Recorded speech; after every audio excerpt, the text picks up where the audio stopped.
to part 2 of our সারা resort adventure. Part 1 এ তোমাদেরকে বলতে ভুলে গিয়েছিলাম যে আমরা সারা রিসোর্টে গিয়েছিলাম আমার হাজবেন্ডের অফিস থেকে। দ্যাট মিন্স এখানে যাদেরকে তোমরা দেখতে পাচ্ছ তারা হচ্ছে আমার হাজবেন্ডের কলিগ অ্যান্ড তাদের ফ্যামিলিজ। লাঞ্চের পর একটু রেস্ট নেওয়ার পর কথা ছিল যে আমরা সবাই এই মাঠটাতে আসবো অ্যান্ড আমাদের এখানে সবার খেলাধুলা হবে। সো খেলাধুলা শুরু হয়ে গেল লেডিসদের দ্বারা।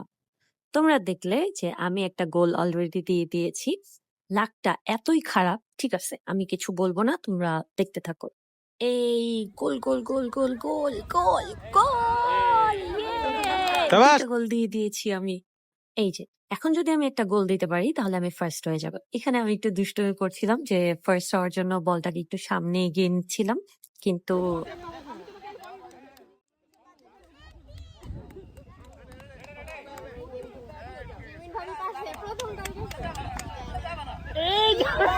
হচ্ছে না। হার জিত খেলার মধ্যেই আছে, কিন্তু হেরে যাওয়াতে আমার একদমই মন খারাপ হয়নি, কারণ ফার্স্ট হয়েছিল আমার চেয়ে ছোট একজন মানুষ এন্ড সে হচ্ছে গিয়ে আমার ভাবি, এন্ড আমি এটাতে খুবই হ্যাপি হয়েছিলাম।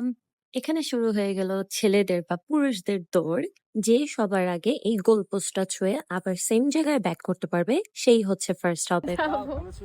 যারা সুইমিং পুলে যেতে চান যেতে পারেন, যারা পুরো এটা রাউন্ড দিতে চান স্যার সবাই মিলে তার হবে না, মিনিমাম 5টা গাড়ি লাগবে স্যার।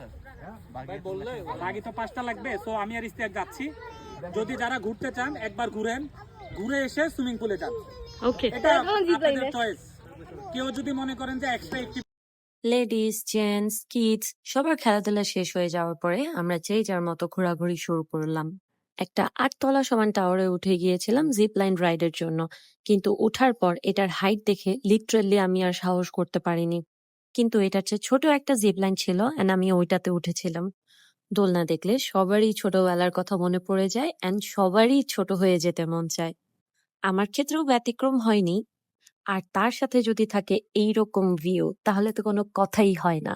এরপর আমরা চলে গিয়েছিলাম আমাদের মাড হাউসেরই পিছে কায়াকিং সেকশনে। মনে আছে তোমাদের আগের পার্টে দেখিয়েছিলাম খুব সুন্দর একটা লেক এন্ড বলেছিলাম যে তোমাদেরকে না দেখালেই না, এটাই হচ্ছে সেই লেকটা। এন্ড এই লেকটার পাশেই ছিল কিডস বোর্ডিং জোন। সুন্দর না দেখতে?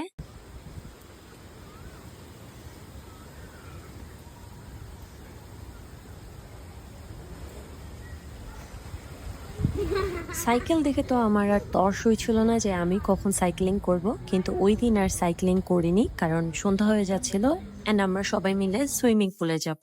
আচ্ছা, আমরা ওইখানে ওয়েট করছিলাম যে কখন একটা বোট খালি পাবো। তো ওয়েট করতে করতে ফাইনালি একটা বোট খালি পেয়ে গিয়েছিলাম।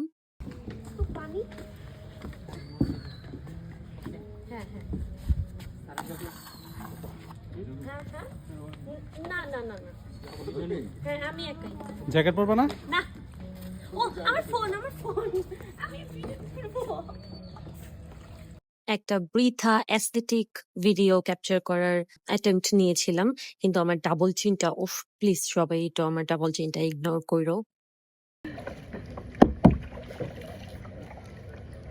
দাঁড়াও,